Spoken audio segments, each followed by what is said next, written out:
Of ozone और matter of concern for us. सबसे पहले ओजोन होती क्या है? बेटा देखो, ओजोन लेयर ये अर्थ है, ये बेटा अर्थ है। अर्थ के ऊपर कई सारी लेयर्स होती हैं। ये होती है ट्रोपोस्फेयर, ये होती है ओजोन लेयर, ये होती है स्ट्रेटोस्फेयर, मीजोस्फेयर। आप बस ओजोन के बारे में देखो, यहाँ पे पड़ी है ओजोन। बेटा जी करती क्या है? सन से, सन जो होता है सूरज, उससे बहुत सारी बेटा हार्मफुल रेडिएशंस आती हैं। उनमें से एक रेडिएशंस होती हैं यूवी रेडिएशंस। यूवी रेडिएशंस कौन सी? UV radiations. So UV B radiations होती हैं जो अर्थ से, सन से आती हैं। ये जो ओजोन लेयर है ये उनको क्या करती है कि यहाँ पे ही रोक देती है, ये इनको जाने ही नहीं देती नीचे। अर्थ के ओजोन लेयर जो वो अर्थ के तक इनको पहुंचने नहीं देती। बट अगर जैसे कि यहाँ पर ओजोन लेयर में अगर होल हुआ पड़ा है, अगर ओजोन लेयर खराब हुई पड़ी है, तभी ये वाली जो लेयर है, ये जो यूवी रेडिएशन है, तभी ये अंदर आ पाएगी। अदरवाइज ये जो यूवी रेडिएशन है ये ओजोन तक ही रह जाती है। So you got the point. और अगर जैसे ये देखो, अब ओजोन को खत्म कौन करता है? ओजोन को तोड़ता कौन है लेयर को?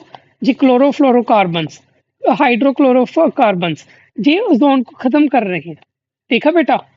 सो इसकी वजह से क्या होगा कि ये जो रेडिएशन है, यूवीपी रेडिएशंस है, ये अर्थ के सरफेस पे आएंगी और अपने हार्मफुल डिफेक्ट दिखाएंगी। सो आपने पहले क्या करना है, ओजोन लेयर वाले क्वेश्चन में हमेशा ही सबसे पहले आपने अर्थ बनानी है। ये रही मेरी अर्थ, ओके। एंड अर्थ के ऊपर आपने बना देना है, ये है मेरी ozone layer, ozone layer. And ये रहा मेरा सन,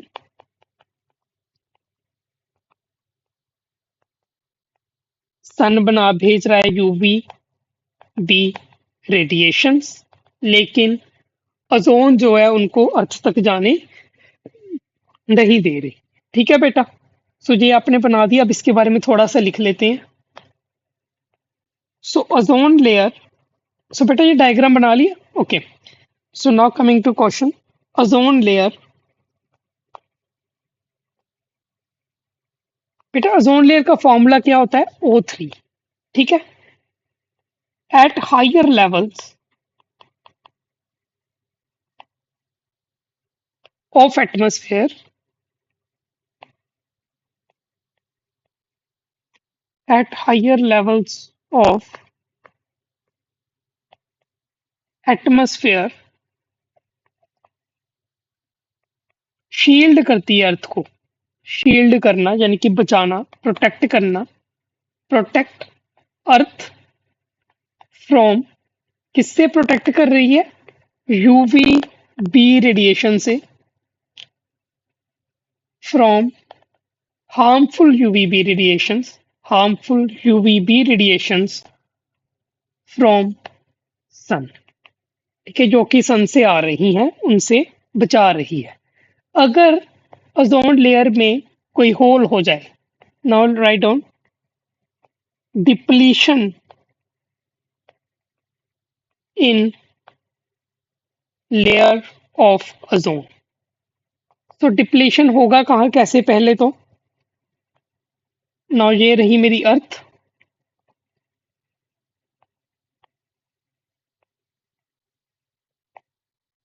अब अर्थ में अगर क्लोरोफ्लोरोकार्बन्स बहुत ज्यादा हो गए, CFCs बहुत ज्यादा हो गए, तो क्या होगा? इन्होंने क्या करना है? इन्होंने ओजोन में क्या कर देना है? छेद कर देना है, होल कर देना है। तो ये रहे क्लोरोफ्लोरोकार्बन्स, इन्होंने क्या कर दिया? ये देखो, ओजोन लेयर में हेल होल कर दिया। सो क्लोरोफ्लोरोकार्बन्स डैमेज्ड द ओजोन। ठीक है? सो ये क्या बन गया? अब ये बन गया ओजोन होल। सो इसकी वजह से क्या होगा, जो हार्मफुल रेज थी सन से जो आ रही थी, यूवीबी रेस, वो अर्थ के अंदर आ जाएंगी। यूवीबी रेस जो है वो अब अर्थ के अंदर आ जाएंगी। ठीक है, रीच अर्थ सरफेस। ठीक है, सो बेटा पहले ये डायग्राम ड्रॉ कर लो आप। ओके, नाउ आफ्टर दिस, इसके बाद क्या होगा, ना write down harmful UV rays. बेटा इसको ऐसे लिखो, बहुत ज्यादा increased amount of harmful UV rays reach earth surface, और उससे होगा क्या, नंबर वन, ये स्किन का कैंसर कर देंगी। नंबर टू, ये कैटरेक्ट कर देती हैं आईज में, कैटरेक्ट। ठीक है ना, नंबर टू क्या होगा, ग्लोबल वार्मिंग कर सकती हैं। नंबर थ्री, ये क्या करेंगी, जो क्रॉप्स हैं, खेतों में जो फसल है, क्रॉप्स की ग्रोथ को अफेक्ट करेंगी, क्रॉप्स ग्रोथ अफेक्टेड। ठीक है, number four, affect the aquatic ecosystem. ठीक है बेटा, so now coming to your questions कि ओजोन लेयर का डिप्लीशन जो है वो हमारे लिए मैटर ऑफ कंसर्न क्यों है, ये समझ आ गया। Now what steps have been taken to minimise it, कौन से स्टेप्स लिए जा चुके हैं इस डिप्लीशन को खत्म करने के लिए। So steps taken to minimize depletion, ozone depletion. Number one step क्या लिया गया है बेटा, 1987 में एक एग्रीमेंट हुआ था। 1987 में एक एग्रीमेंट हुआ था, किसने किया था वो agreement, UNEP, United sorry United Nations environment programme ने एक एग्रीमेंट किया। क्या एग्रीमेंट किया, made agreement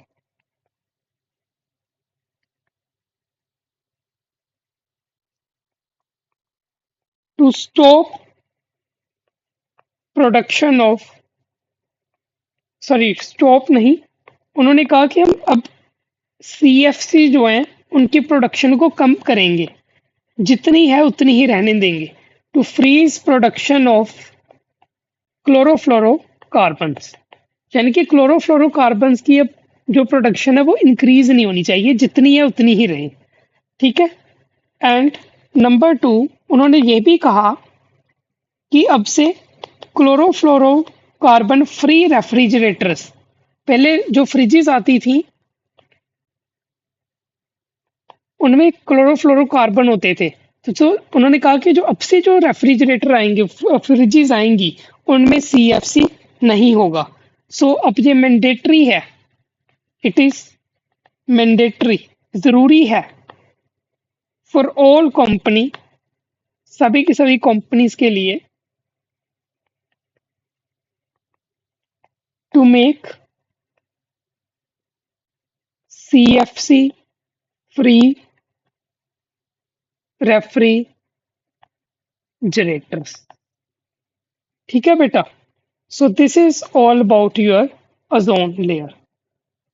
now coming to next question, this question is about aquatic respiration, sorry, aerobic respiration. So question number 5 done, 4 done, 3 done, 2 done. Okay, ठीक है बेटा। So now coming to next question, which is about differences between aerobic respiration and anaerobic respiration. I want you to make a table. So बेटा एक table बना लो. पहले हम aerobic की बात करेंगे, देन हम एनारोबिक की भी बात करेंगे. जैसे कि नाम से ही पता चल रहा है, नंबर वन, एरोबिक में क्या होगा? ऑक्सीजन चाहिए.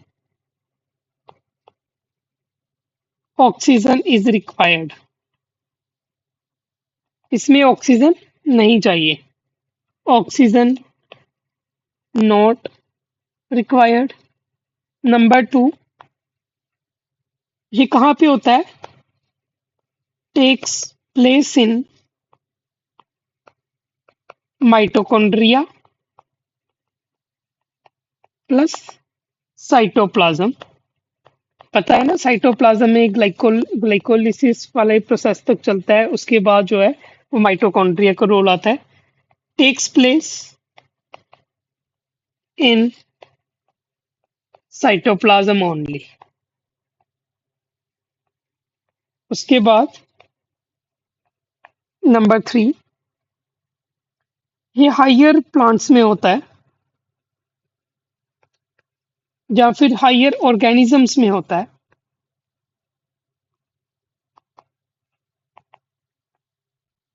ये जो है ईस्ट में हो सकता है, जो कि एक फंगाई है.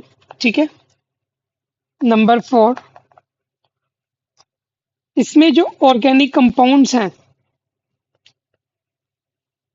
वो फुली ऑक्सीडाइज्ड होंगे और कंप्लीटली ऑक्सीडाइज्ड.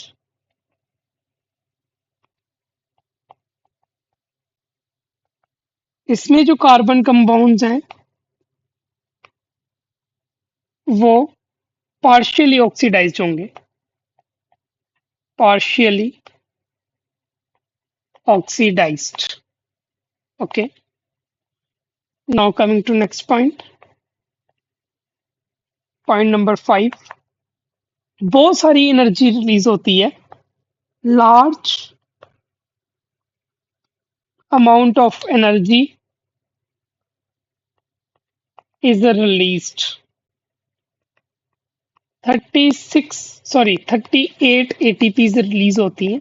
इधर कितनी रिलीज होती हैं? 2 ATPs. So very small amount of energy is released, 2 ATPs. Number six के हम इसकी इक्वेशन लिखेंगे. सो ये पाइरूवेट से ऑक्सीजन होगा, माइटोकॉन्ड्रिया में होगा. ये पहले ग्लूकोज से बन गया हुआ है ना, साइटोप्लाज्म में. उसके बाद पाइरूवेट से 3CO2 plus H2O plus energy. इसको बेटा हम रेस्पिरेशन वाले चैप्टर में प्रॉपर समझेंगे इस रिएक्शन को. अभी क्रैश कोर्स में सिर्फ आप लिख लो pyruvate, absence of oxygen. Oxygen नहीं है, कहाँ पे होगा ये? साइटोप्लाज्म में होगा. बनेगा क्या? इथेनॉल बनेगा. इथेनॉल में हमें पता है कितने कार्बन होते हैं? 2 carbon plus CO2 plus 2 ATPase. Pyruvate में कितने कार्बन है? 3 कार्बन है. इधर लिख दिया.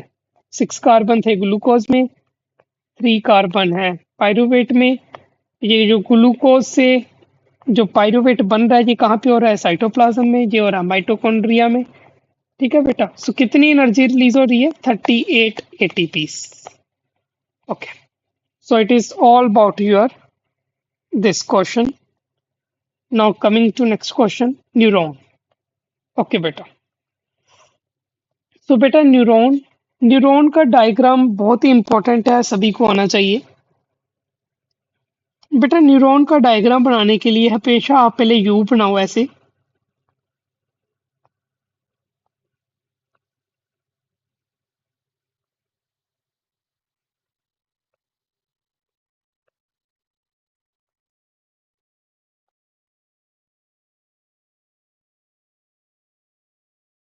इसी को बाद में आप थोड़ा सा एक्सटेंड कर लो।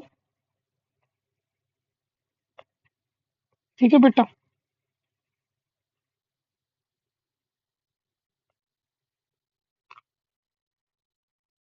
थोड़ा सा इसको नैरो डाउन कर लो एंड देन इसकी नर्व एंडिंग बना दो। एट लास्ट इसकी नर्व एंडिंग बन जाएंगी। तो what is this is nucleus. इसके अंदर क्या क्या होता है? इसके अंदर निसल्स ग्रेन्यूल्स होते हैं। ठीक है जी, निसल्स ग्रेन्यूल्स होते हैं। साथ में इसके अंदर इसका सेल है तो साइटोप्लाज्म तो होगा ही। ठीक है बेटा। एंड यहाँ से क्या प्रोट्रूड करेंगी? डेंड्राइट्स। ठीक है, अगर आप बनाना चाहो तो आप इसमें कुछ माइटोकॉन्ड्रिया, कुछ गोल्जी एपेरेटस बना सकते हो। ठीक है बेटा, सेल ऑर्गेनेलिस। उसके बाद आती है हमारे एक्सोन। एक्सोन के पास क्या है? ये एक माइलिन शीथ है। ये जो शोवन सेल्स हैं ये बनाते हैं इसकी माइलिन शीथ। तो जहाँ पे शोवन सेल्स मिसिंग है वहां पे बन जाती है इसकी रेनवियर्स नोड। एंड फाइनली इसके पास है कुछ नर्व एंडिंग्स एंड उसके अंदर पड़े हैं कुछ neuro transmitters.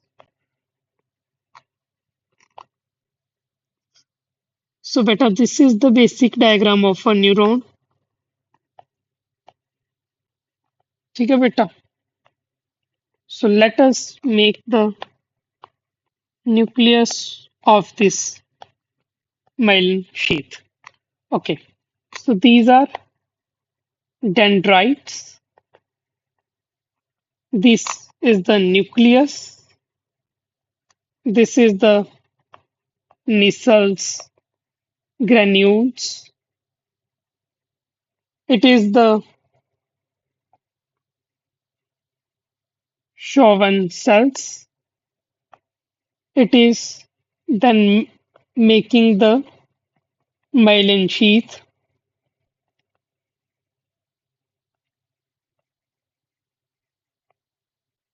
It is the node of Ranvier, and it is the neurotransmitters. It is the nerve ending. ठीक है बेटा। So it's all about your neuron diagram. Now beta functions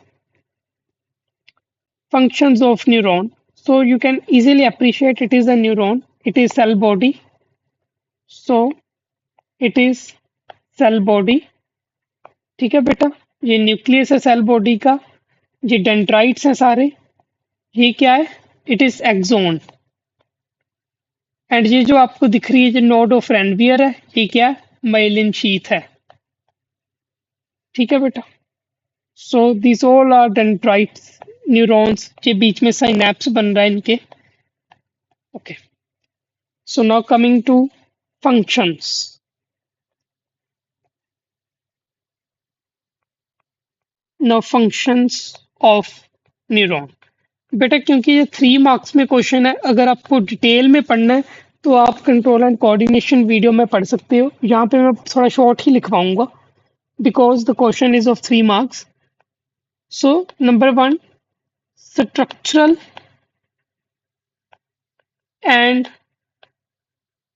functional unit है ये किसकी? नर्वस सिस्टम की। ठीक है जी। कितने पार्ट्स हैं इसके?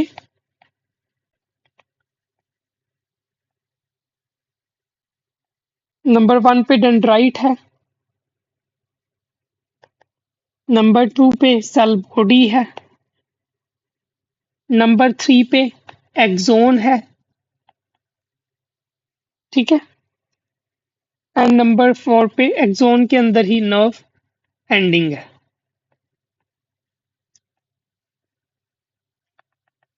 ओके, सो डेंड्राइट, डेंड्राइट क्या करेगी? डेंड्राइट के पास बेटे एक स्पेशल पावर है, ये इंफॉर्मेशन डिटेक्ट करती है।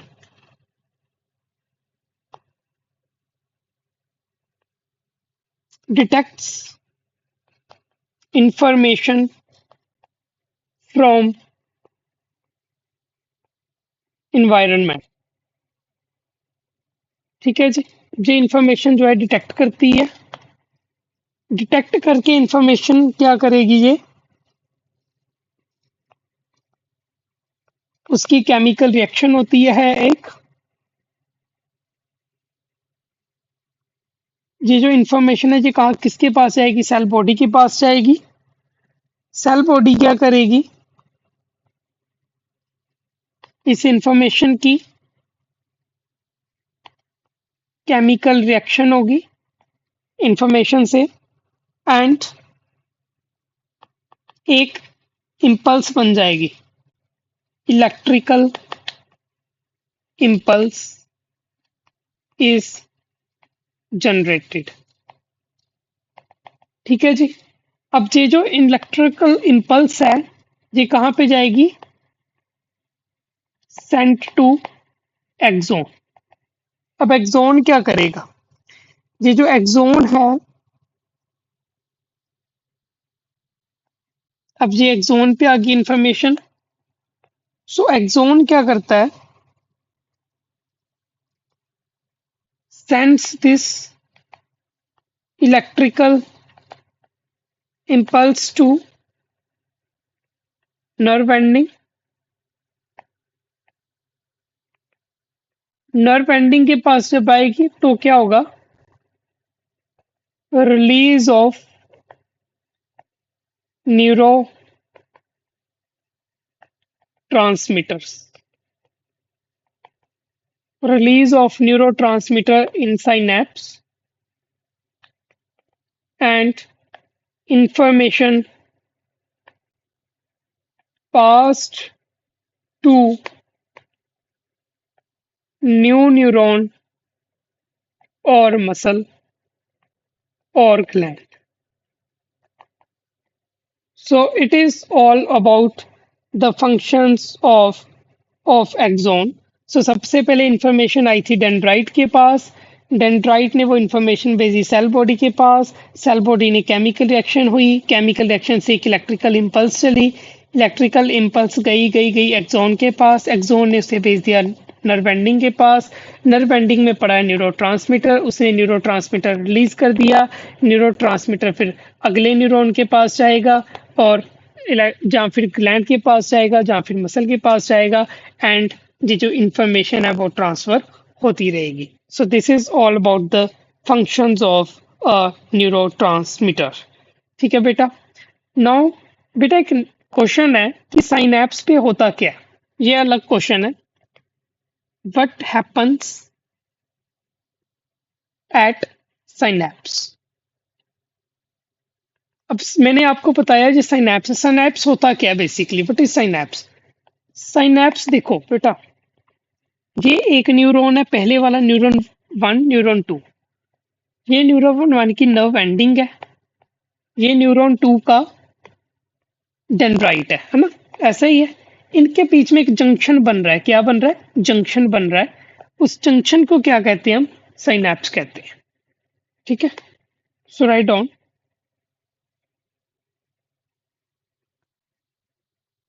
synapse is the gap junction between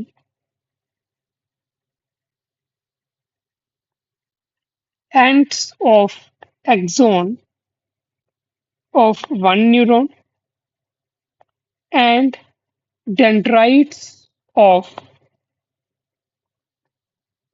other neuron. So ये क्या है, साइनैप्स की डेफिनेशन। अब साइनैप्स पे होता क्या है? सो साइनैप्स पे क्या होता है, जैसे ही नर्व इम्पल्स आती है नर्व एंडिंग के पास, रिचेस नर्व एंडिंग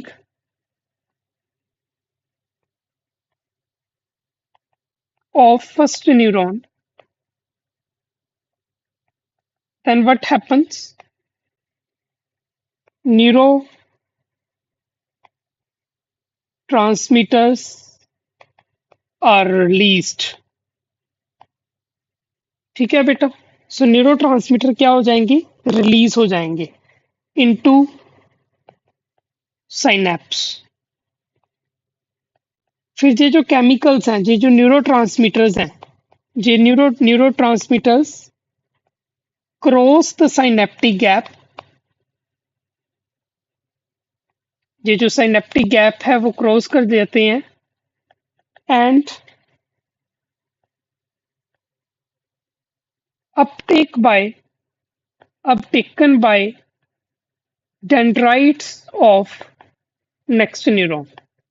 अगले न्यूरॉन का डेंड्राइट जो है उनको खा लेता है, by dendrites of next neuron. इससे क्या होता है, एक new chemical impulse, a new electrical impulse is generated in next neuron. नए न्यूरॉन में एक इलेक्ट्रिकल इम्पल्स आ गई एंड इंफॉर्मेशन इज ट्रांसफर्ड। ठीक है बेटा। सो नर्व एंडिंग पे क्या होता है कि जैसे नर्व इम्पल्स आती है नर्व एंडिंग पे, वहां से क्या होगा, न्यूरोट्रांसमीटर रिलीज होंगे, न्यूरोट्रांसमीटर क्रॉस करेंगे गैप को, फिर डेंड्राइट उनको ले लेगा, फिर इलेक्ट्रिकल इम्पल्स बन जाएगी और इंफॉर्मेशन जो है वो ट्रांसफर हो जाएगी। And this happens, write down, this happens in one direction only. मतलब जो न्यूरोट्रांसमीटर है एक बार इधर आ गया फिर वापस नहीं जाएगा, फिर इधर ही जाएगा, आगे आगे ही जाएगा। ठीक है बेटा।